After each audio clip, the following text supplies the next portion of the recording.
Okay guys, this is Nora with One and Dealing with Willie 5 again. And I'm going to do this last tag here. This is one I think that Alan Coupon Gal might have put out. If I'm wrong, she can let me know. But I think this is basically, might be a combination of a little bit of the last two that I did, but there's also additional questions on there. So I just thought I'd make a separate third video for this one. Kim from iCoupon for Us, she tagged me on this one because she had done the one from Island Coupon Gal, and so I'll leave a link to both Island Coupon Gal's video on this, and also for Kim from iCoupon for Us. I'll leave her video on this tag as well. I'm going to go ahead and get into this because it's a pretty long tag here. The first one is, how did you start couponing? Probably like the majority of people, I started watching that couponing show on a certain channel that everybody watches and a real couponer doesn't really care for anymore, because it's not really realistic and the show is kind of a fake in a way, even though I know they do save money, but the stores let them break the rules. So that's actually how I got started. I saw the show and I was like, well, I can probably do that.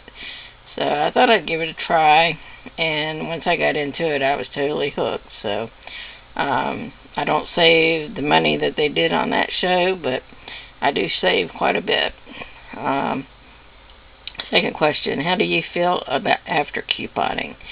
Well, after couponing I do get kind of a high off of it because I love getting a good deal, and it's just better than a lot of things. And it's just exciting to me to get a good deal on something and be able to say that I only paid, $1 or less, or paid $0 out of pocket and just paid the tax or something like that. So I actually do get a pretty good high off of couponing afterwards. I'm usually really tired afterwards, but I'm also excited. So that's how I feel after couponing. Number 3, do you have any weird habits after couponing? As you can see, I had to write some of this in because the ink on my printer is going out. I need to refill my ink cartridges.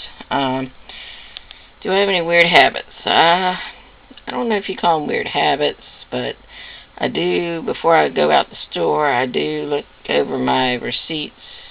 Every time a receipt prints, I look it over really, very carefully to make sure I get all the ECBs and register rewards and everything I was supposed to get on the receipts before I even leave the store, because I don't want to have to make a special trip back to the store unless I miss something. And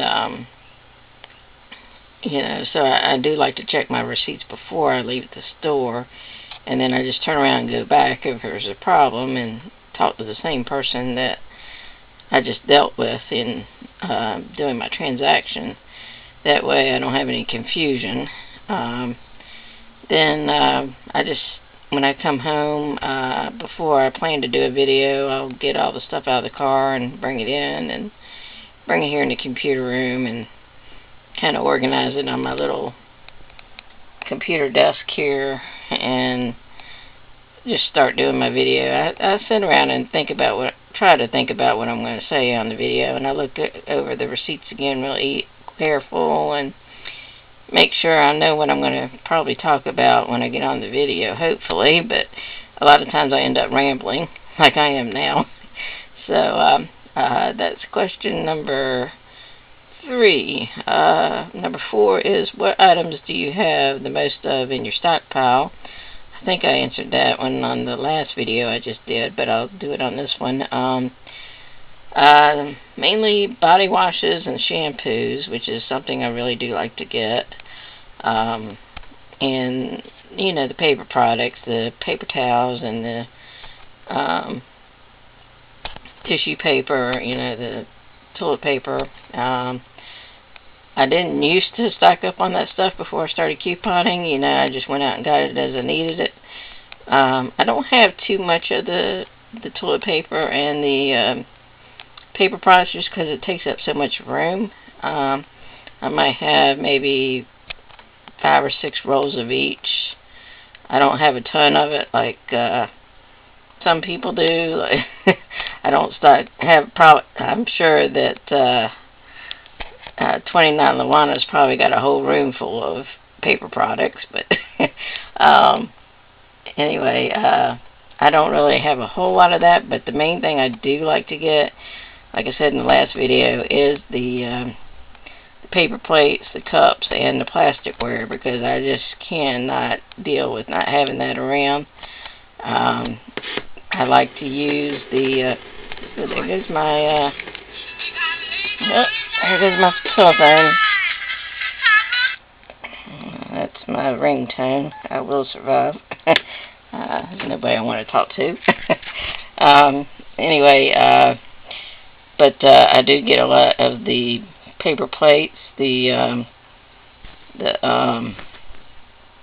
plasticware and stuff like that, because I do not like to wash dishes. Let's see here. The next question is number 5 is, what was the most your bill? What's the most your bill's ever been? I think. How much was it after coupons? Probably one of the biggest bills I've probably had, as far as couponing, has probably been the Vario deal.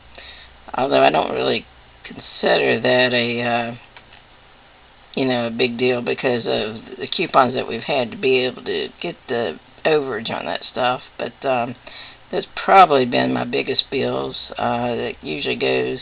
I usually only get 2 Varios at a time, so, and along with my other products, it usually goes up anywhere from up to $200 to $300, and then I can sometimes get it down to down to the penny, just a few pennies, maybe $1 or less. So it probably goes from like 300 down to $1. I've probably done that once or twice, but like this last few times I did the Vario deal, I had like it's close to a $300 bill, and I got it down to like $5 or $6. So that's been the last 2 or 3 times I've done the Vario deal. But on average, I probably only do maybe close to 200. I don't do a lot of big transactions. Most of the 4 off of 20s that I use at CVS is only 2 at a time. I don't even think I've ever used more than 2 4 off of 20s at CVS. And then when I get the 10 off of 50s, I would use it in combination with 2 of them. Those transactions might get close to 200, and then I might get it down to a few pennies or $1 or less or something like that. That's probably about the best deals I've got, and I don't do a whole lot of big transactions. Let's see, number 6 is, do you ever experience coupon regrets? So yeah, definitely do that. I do a lot of my transactions on the fly, and which I really shouldn't do. But every time I've made a plan out and planned it out, I watch a lot of videos, and I'll take this from this person, this from that person, and kind of make up my own deals of what and you get the stuff that I want. But I end up doing a lot of my transactions on the fly in the store. I take a notebook with me usually, and I'll pick up the stuff I want in the store and put it in my basket, and then I end up sitting there in the store and figuring out the transaction that I'm going to do and try to do it the best way I can.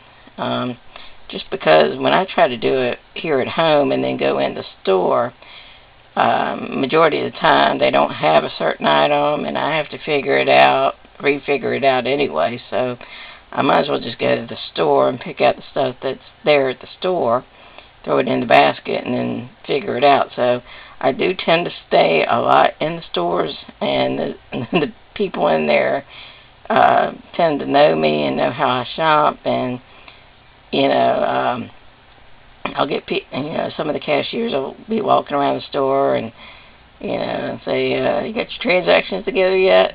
It's like, no, not yet. I'm still figuring it out. So, but I will sit there on the fly and figure it out in the store and write it down in my notebook and see how many coupons I've got, subtract that on the paper, and I've got my calculator with me, so I do a lot of that in the store.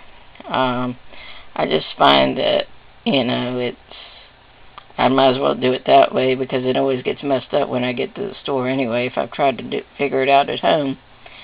That's probably been my biggest problems, and I probably have spent a lot more out of pocket just because of that fact, and I end up having to return some stuff sometimes because of it, just because I end up paying too much out of pocket. But I know I'm going to be going back to the store anyway, and if I need to fix something as far as having less out of pocket, then I'll just do that. But for me, that works out better because it just never works out trying to make a plan. Number 7, what is or are your favorite items to buy? I think I already answered that basically, but it's my favorite items to buy is the paper plates, the cups, and the plasticware. That's my absolute favorite, I'd say. How do you store your coupons? Okay. I've got my stuff right here. I'm going to show you guys. Now this coupon binder is a total disaster. This is my Case-It notebook, and as you can see right there, it's falling apart. I can't even close it totally on the side here. It's so full. I've got all of my little booklets and everything in it. It's fraying here on the side. I'm definitely going to get a new one after Christmas, or right around Christmas. If I usually do get some kind of Christmas money, so that's going to be one of my major plans, is to get a new Case-It.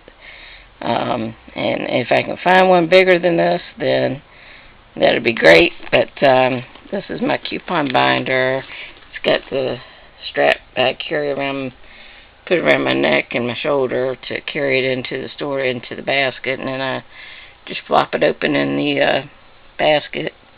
And that's one reason why I really do like the drugstores, because they're let's get that out of the way here. Oops.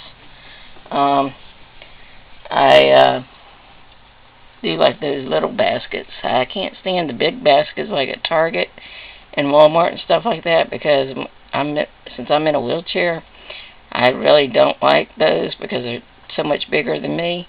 But those little baskets at the drugstores I really love, because it's easy to put my coupon book in it and I can see it real easy. I also have this, which, whoops, I thought it was really a great present last year from Chip's sister. This is a file with handles, and as you can see here, I've got that. I got different color files in it, and all my previous inserts I have stored in those files for certain dates and everything. I have it organized. I don't have any tabs or anything. I just pretty much know where, how far back I want to go and pull it out, and I usually write the dates on the insert. So, but this is probably the most convenient way that I've stored my inserts. Then I do tend to cut out a lot of coupons though and stick them in my binder. But if there's coupons that I rarely use and might use later on, then I'll take the whole inserts and just stick them in this. And if I needed to, I could take this to the store with me, but I usually don't. I usually will, if I see a deal is coming up, like next week or whatever, then I can go back into this file and just pull it out, the insert that I need after looking out at coupon database, and then just pull it out and do that. But right now, I've got some inserts I need to file. I was cutting out all my coupons yesterday from some old inserts that I had, and I've got them all over this desk. I'm not going to show you the mess up disaster area I've got here, but I've still got to file some of my coupons that I cut out yesterday. But that's how I store my coupons usually.